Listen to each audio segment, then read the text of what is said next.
Dunia semakin VUCA. Pasti setuju sahabat semua dengan istilah VUCA ini yang arti sederhananya volatility, uncertainty, complexity, dan ambiguity. Volatility adalah gejolak kehidupan yang sangat ekstrim.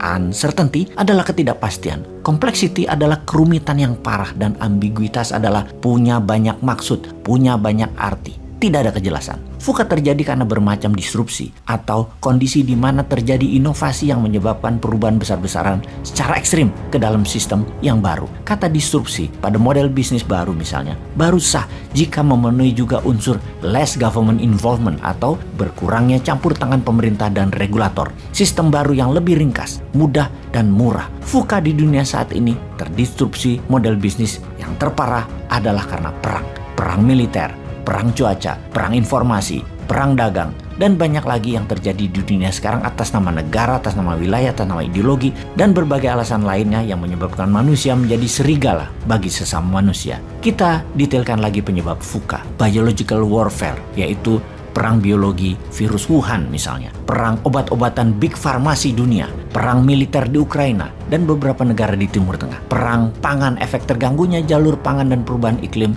karena perang cuaca.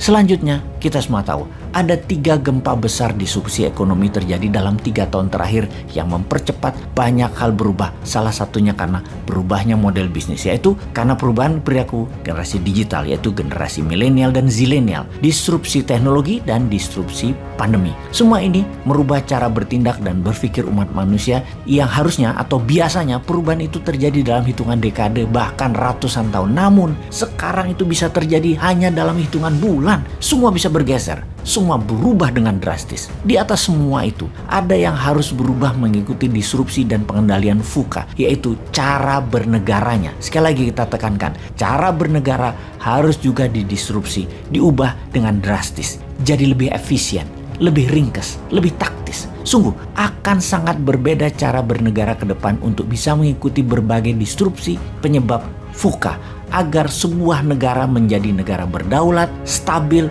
progres, dan sejahtera. Kita melihat ke dalam sekarang, masih cocokkah cara bernegara Indonesia selama ini? Kita tahu ada banyak cara bernegara, dan kita pastikan cara bernegara tidak harus merubah pondasi negara yaitu Pancasila dan Undang-Undang 45. Namun cara atau how to-nya kita bisa ubah. Cara untuk membuat Indonesia menjadi negara kaya, makmur, kuat, berdaulat, sehat, pintar, dan bahagia warganya. Kita bisa, yaitu dengan mengubah 100% cara yang dilakukan oleh negara saat ini dalam sistem ekonominya. Itu yang kita fokuskan di awalnya, karena sungguh kesejahteraan adalah kunci kesehatan, kemakmuran adalah kunci pertahanan dan keamanan, kekayaan adalah kunci majunya kesadaran spiritual, majunya budaya, majunya sosial, dan kedaulatan sebuah negara tentunya. Bagaimana untuk membuat ekonomi Indonesia makmur, sejahtera, gemah limpah, loh jinawi, ijo royo royo, tentrem kertora harjo. Oh maaf pakai bahasa Jawa, artinya makmur, sehat, aman, subur, damai. Bener deh, rasanya sulit untuk masyarakat hidup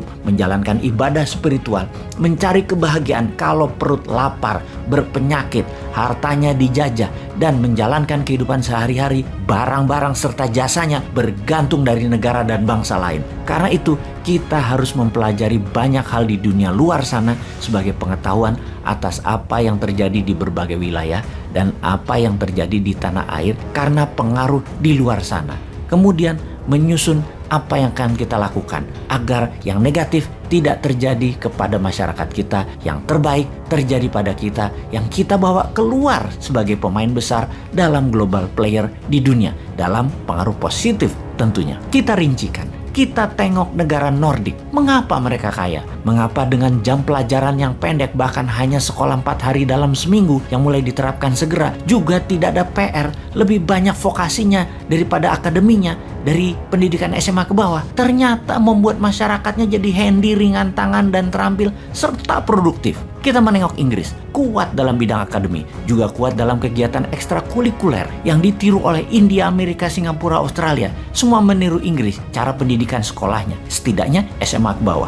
Tiongkok, Jepang, Korea Selatan, dan Indonesia cara pendidikannya semodel. Seperti misalnya menggunakan seragam, pelajaran kuat di hafalan, banyak tugas-tugas di rumah, panjang jam pelajaran sekolahnya. Dan menurut saya pribadi, Indonesia lebih pas bergaya seperti negara-negara Nordik pendidikannya. Karena pada dasarnya, tangan rakyat Indonesia tuh terampil, budayanya kreatif, dan orangnya tipenya outdoor. Kita lanjutkan cara bernegaranya dengan melihat negara lain. Dan kita ambil yang terbaiknya untuk kita tiru dan kita kembangkan sesuai dengan budaya dan sosial masyarakat Indonesia. Maka kita mendaftar mana yang terbaik untuk kita adopsi. Misalnya, pertanian terefisien adalah apa yang dipraktekkan Israel dan Tiongkok di Inner Mongolia. Perkebunan terbaik meniru gaya Perancis, Spanyol, dan Amerika. Perikanan, kelautan, Jepang, dan negara Nordik patut ditiru. Menanggulangi kenaikan permukaan laut dan turunnya daratan, kita meniru Copenhagen dan Amsterdam. Militer, kita meniru Amerika dan Tiongkok.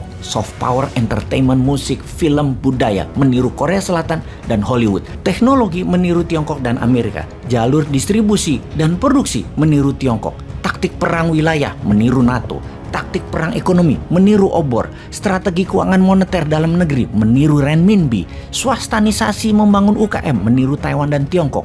Elit politik, meniru aristokrat politikus Eropa yang santun terdidik dan berorientasi ke rakyat. Kelolaan negara, meniru Singapura dalam masalah perumahan, sampah, lingkungan hidup untuk menjadikan Indonesia livable, workable, eco-living terbaik di dunia. Keuangan rupiah, backed by gold, menggantikan dolar. Ini semua akan membuat Indonesia the best maritime country in the world. The strongest country in the southern hemisphere, menjadi idaman dunia untuk tinggal dan hidup di Indonesia. Ini semua akan terjadi kalau setiap tahunnya ada 10 juta warga dunia mengantri ingin menjadi warga negara Indonesia. Kalau warga Eropa dan Amerika ingin pindah ke Indonesia. Kalau orang kaya Tiongkok ingin hidup di Indonesia. Kalau orang pinter India ingin hidup di Indonesia. Kalau orang alim ulama dunia ingin hidup di Indonesia. Kalau orang terbaik di dunia ingin hidup di Indonesia. Itulah cita-cita Indonesia ke depan yang pasti terjadi. Ngomong-ngomong, siapa yang akan menjadikan impian ini menjadi kenyataan? Old mind atau new mind ya? Silahkan dipikir-pikir dan dipilih deh.